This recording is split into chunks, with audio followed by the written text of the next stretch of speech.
Well, we have a walk-in cooler out today in our local Mexican market. So we'll be fixing the cooler.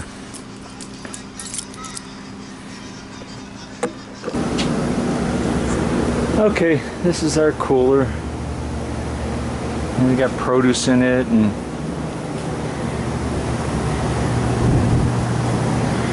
see all the water on the floor is probably because the ice all melted off it. They run this cold and let it ice up, and then they leave it like that. They don't want a lot of the frost on it, so it they shorten the defrost periods. Let's see.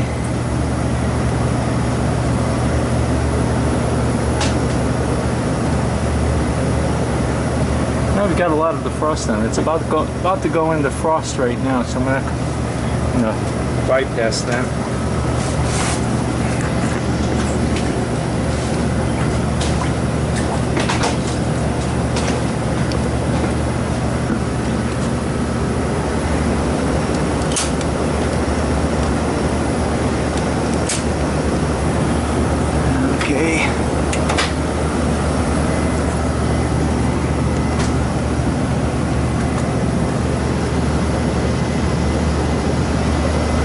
At 59 degrees right now.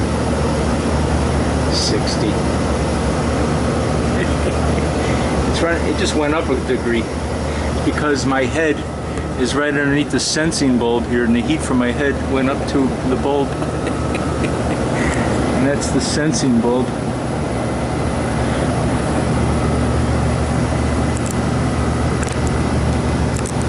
Okay, this is the compressor to the walk-in cooler. This is what we have to troubleshoot and see why it's not running. It may be off on its oil pressure safety reset or high head pressure reset, and condenser doesn't look too dirty, so I'll probably blow it out with some CO2 just to lower the head pressure a little bit. But that's what doing. Get my tools.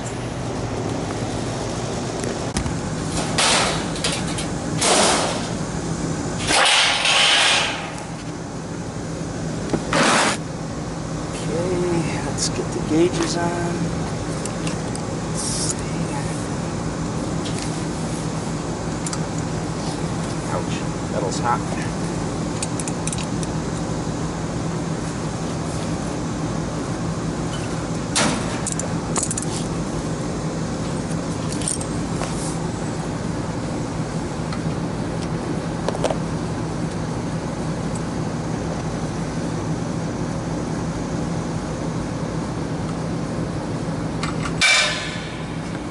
The first thing we're going to do is check to see if we have pressure in the system.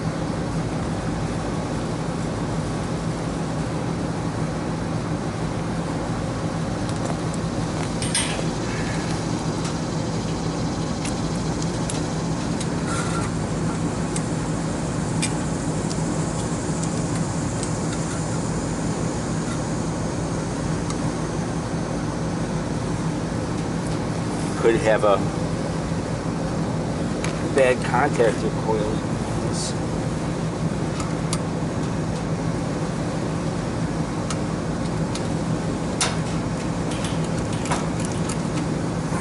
We have 137 pounds pressure, so that's a good thing. My high side on. Yeah, that was my low side on the compressor, and I'm going to put my high side on.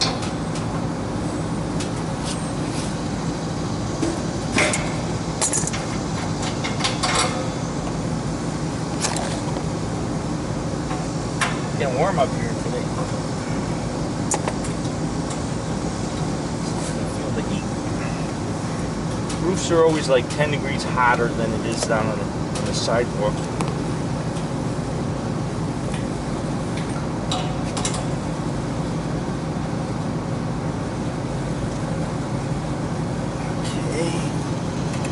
Okay, I can see what the problem is already. The show you in a second.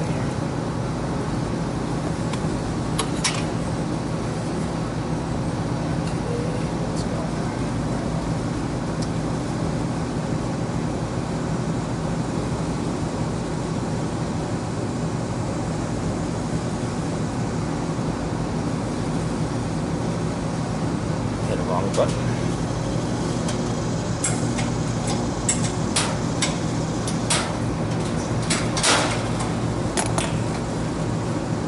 Okay, I have 137 pounds both on the high side and the low side. Let's get you closer.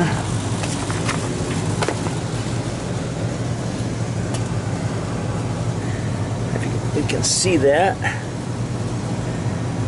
Now, you've got an oil safety reset, and that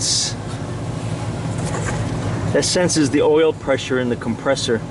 If the compressor oil pump isn't producing any oil pressure above the oil in the compressor, it means it's out of oil or the pump is bad, and the sensor will sense the lack of oil pressure because the oil has to be pumped through the crankshaft to the piston rods and to the bearings in the system, bronze bearings, and you need to maintain a level of that.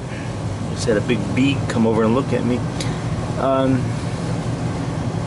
So we're gonna push the button in to see if that was the problem, and that it would have started up right away unless the control's bad. Now the other thing that might have tripped is, and it looks like it may have, we have a high pressure safety reset button here, and it's up and it's set for 450 pounds pressure. So now I'm wondering if that fan is working back there, the motor. So what I'm going to do is I'm going to push this down, and the compressor will probably start up, and we're going to watch the head pressure on this. Okay, it started.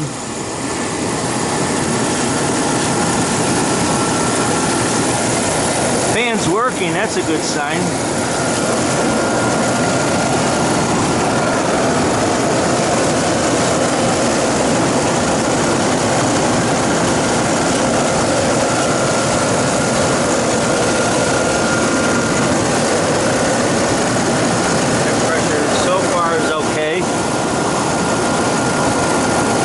Suction pressure is very high. That should drop. Oh, we're getting up to over 300 pounds head pressure now. That's not good.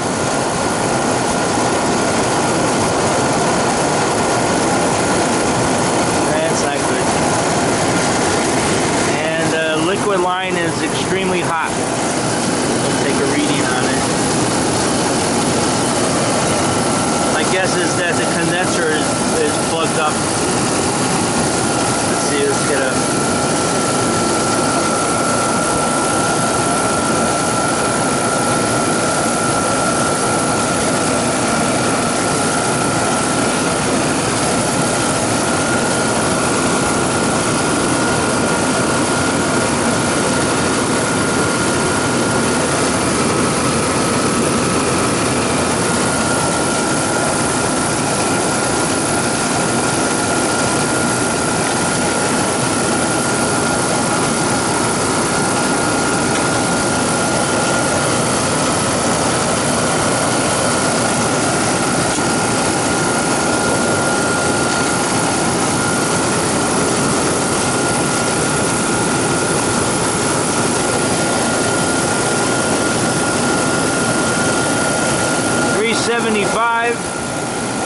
Not good.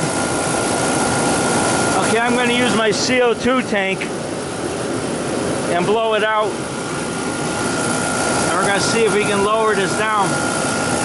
My guess is it got very hot yesterday, and it got so hot that it tripped it off.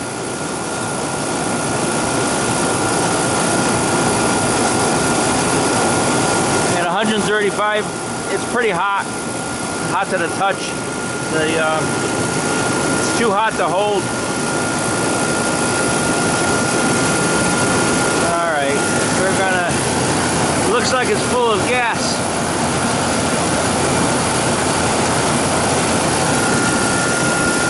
suction pressure is 78, which is too high. But of course the cooler is warm down there. It's like 65 degrees. So the suction pressure would be high and the head pressure would be high. But I'm going to blow out the condenser and see if that does it. If that doesn't, then I have to get a bottle and remove some refrigerant out of the system. Might be just there's too much gas in it. Okay, I want to take a minute to talk about this. It's kind of important. The CO2 tank, I use CO2 a lot. And one year I thought it would be a great idea to get the hose with a ball valve on it, so that instead of opening up this valve and closing this valve, I could just open up the ball valve and clean it and then close the ball valve off. Sounded like a great idea. The problem was this hose is only good for so many 100 pounds pressure. It probably says it on here.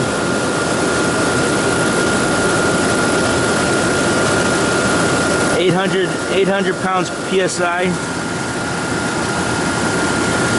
max, and the tank has it's 1,500 to 2,000 pounds pressure.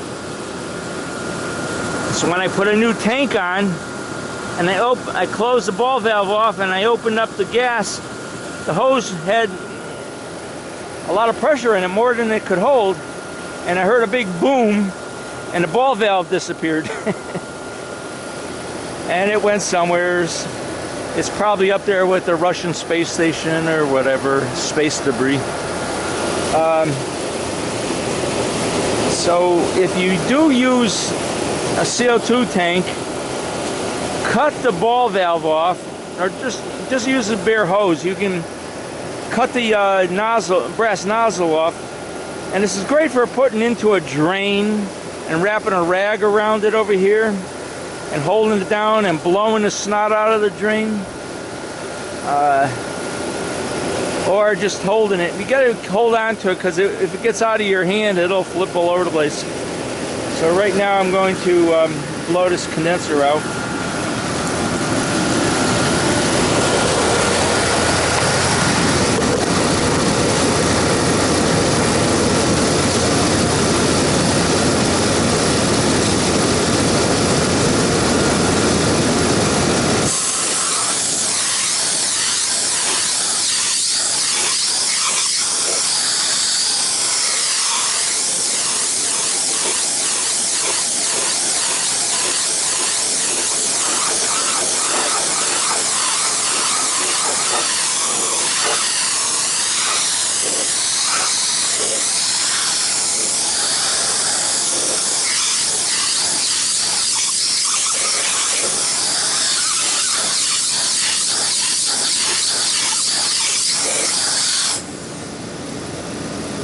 A lot of dust came out of it.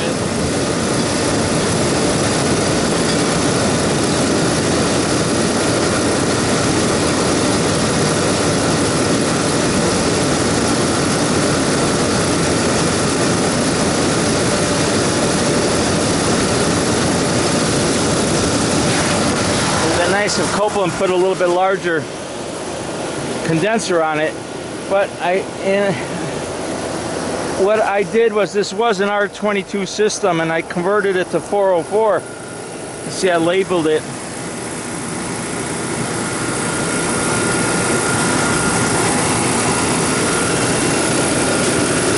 Now it didn't help the head pressure that much.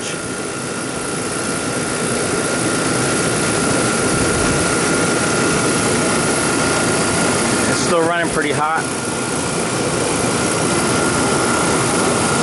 Nice. I'm going to wait a couple minutes to let that cooler get colder. I want to see if my suction pressure will drop. It'll drop the head pressure. I want like 295 head pressure or something like that. That I'd be happy with. And if I can get my suction pressure down to 50 pounds suction pressure, I'd be pretty happy. I have a 36 degree evaporator. My superheat, well, I've got expansion valves, but superheat's up to 37 right now. So it's the system's absorbing a lot of heat right now, and the compressor's trying to get rid of it.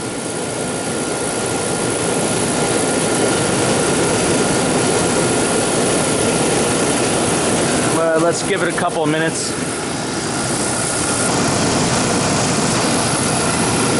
Okay, my head pressure's up to 400 pounds. That's way too high. I have to take some gas out of the system. Let's see. I'm up to 140 on the liquid line. And it's at the point where there's a lot of bubbles in the sight glass. It's because, not because it's low on gas, it's because the refrigerant isn't condensing. It's too hot. So let's get the suction pressure down too.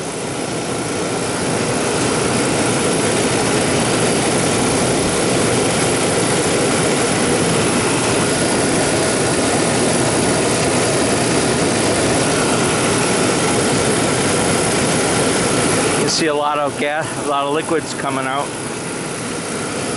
Pretty hot. Air temperature up here on the roof is about 108 degrees.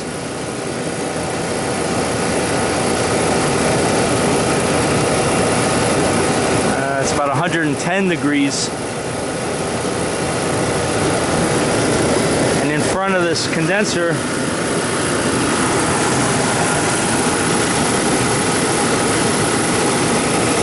well, there's 100 and that's what's blowing on me right now. 118, 17.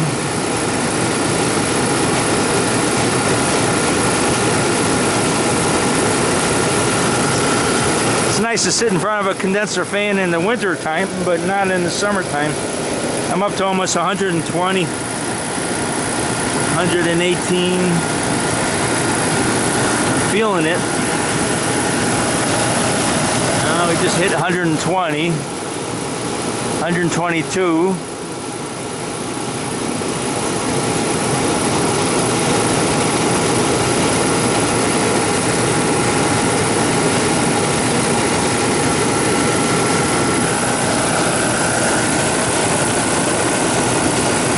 My suction is down to 54, and the evaporator's at 20. If you want a 20-degree evaporator.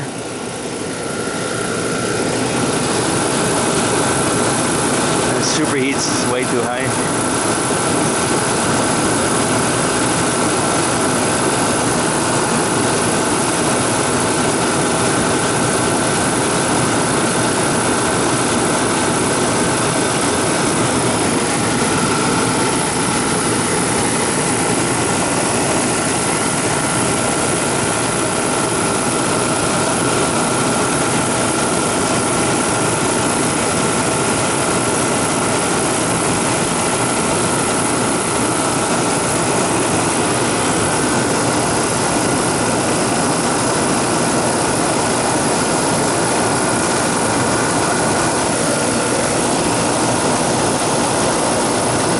Coming off the condenser, it's over 130 right now.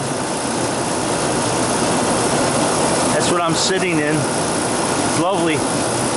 Feels like a sauna bath. Nice hot humid day.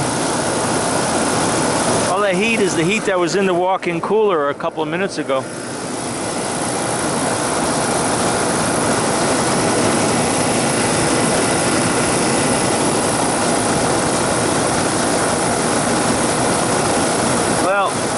Get 132 degrees.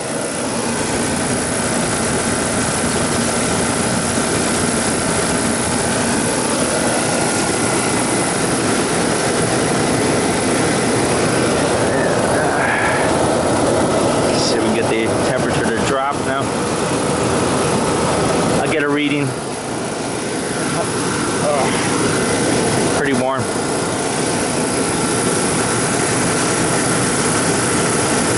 Got almost 350 pounds head pressure. It's kind of high.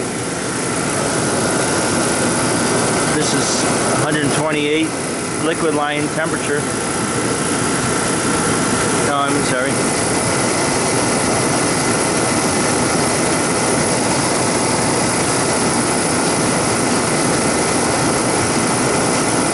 Got 130 degrees, 129 degrees on the...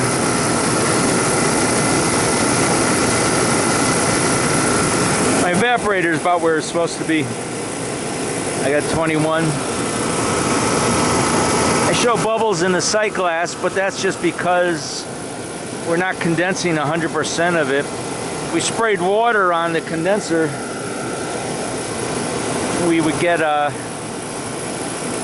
it would condense, but it's just so hot. What I'm gonna do is see if I can open up some of the fins on the condenser, get it down a little lower from 350.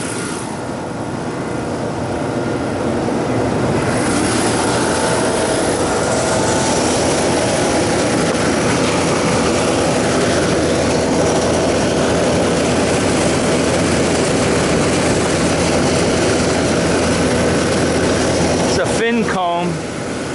They're very good. You can see how the fins are closed up here, and I just open them up, I pull them apart. So I'm going to do that on just to get as much as I possibly can out of this coil.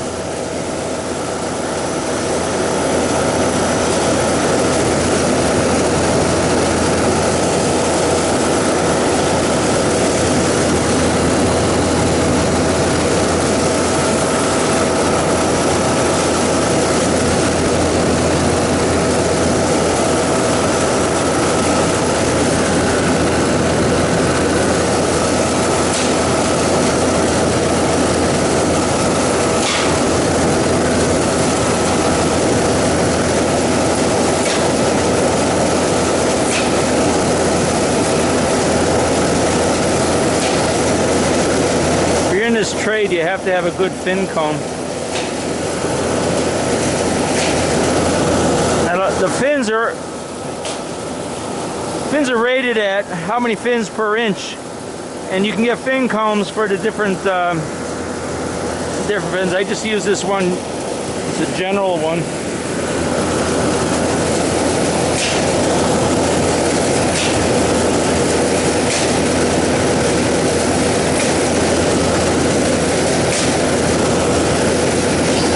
I'm working on my suntan today.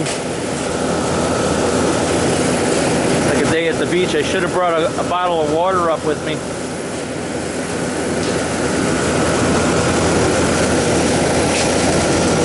I buy the bottles of water by the case. And you get spring water, don't get distilled water. Distilled water is separated from its calcium and magnesium. So when you drink it, it needs to be bound to calcium, magnesium, so it takes it out of your body. So you actually hurt your teeth by using distilled water. If you drink spring water, it has all the vitamins, it has all the minerals in it that you need.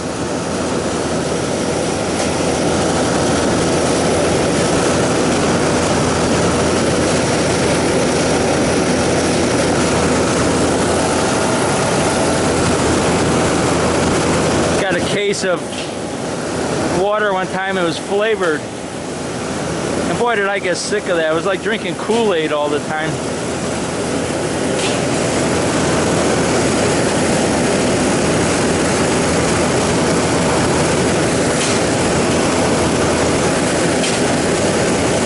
And you shouldn't drink soda.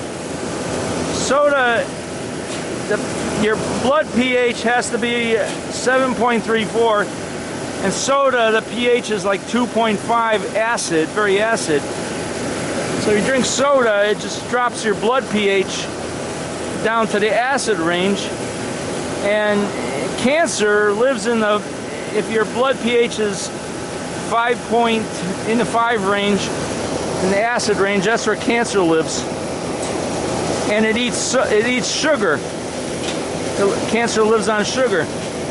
So if you drink soda, no matter what brand it is, you're lowering your blood pH into the cancer range, and you're feeding any cancers you might have. And everybody cancer is supposed to be a natural process in everybody's body. It's a renewal process.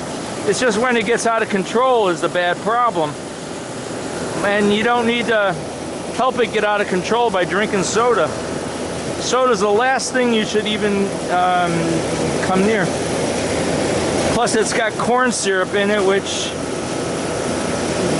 it increases your blood sugar, and when your blood sugar is up, you store fat. So if you're trying to figure out why you can't lose weight, it's because every time your blood sugar is up, your body stores fat. It doesn't burn the fat. So you go to McDonald's and get a big soda and a hamburger and the bun and all that, and potatoes, French fries. The potatoes turns into blood sugar. The soda is a lot of blood sugar. The bread turns into blood sugar, and then you store the fat. It's very simple. Just don't eat anything that turns into blood sugar, and your body has to burn the fat for energy. So if you put on a lot of weight and you're pretty big, just stop eating flour, corn, potatoes, no French fries, no soda, any kind of candy. Your body is going to crave all that sugar stuff because it's used to burning sugar for energy. So you just have to get past it's a couple of weeks you got to get by. So you can look into the paleo diet. They'll explain that a little bit better. But if you want to lose weight, just don't eat foods that turn into blood sugar.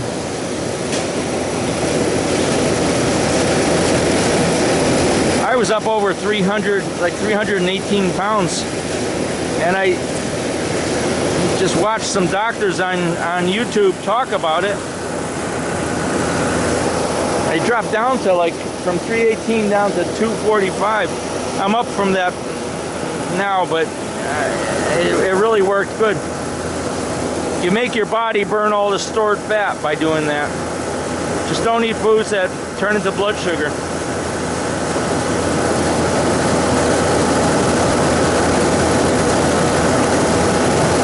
And whatever you do, don't drink soda.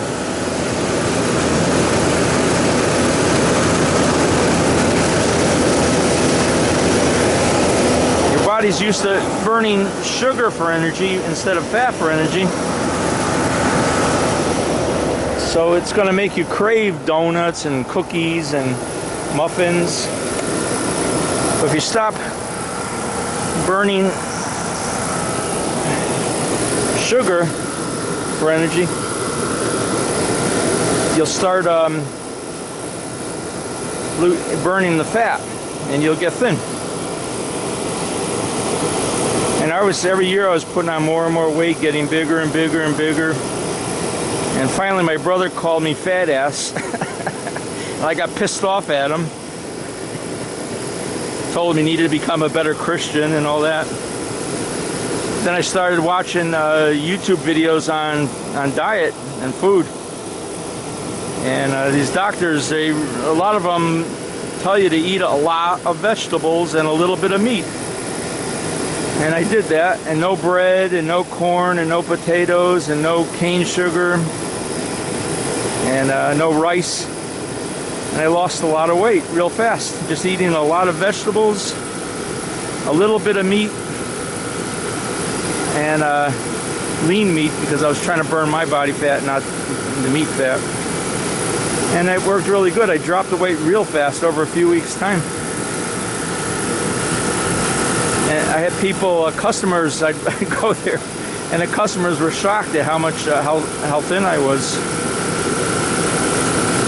because I was pretty big. And that's a problem with all of us service techs, is we tend to, as we get older, our metabolism slows down. When our metabolism slows down, then you start storing more. So the people that are thin all the time, it's because their metabolism is high and they're burning everything off that they put in their mouth. But most of us, our metabolism slows down after we're kids. That's why kids are small, is their metabolism's high. Kids are can eat anything. and burn it off. Except some kids start ballooning up early because their metabolism slows down. And their mothers shouldn't feed them potatoes and bread and I still go to McDonald's and, you know, Burger King's, and I just don't eat the bread or French fries. And for a drink, I just ask for a cup of water. I save a lot of money. I don't have to pay for an expensive soda. And they give you the water for free. Well, my head pressure is at 344 and my suction's at 58. That's a little bit on the high side. And my liquid line's 127. My evaporator's 22. So, and it's the pressure setting is set for 450. So, with the heat yesterday, it got up there pretty high. It got up to 450 before it tripped off. But I'm going to leave it here because once it cools off out here, the pressures will drop down. And I don't want to be undercharged too much. It'd be nice if that condenser was a little bit larger. But this winter I might have to put a little bit more gas in it. It's easy to put, when it's a cool day, to put a little bit too much gas in a system like this. When it gets really hot, then it shows up. The pressure will shoot right up.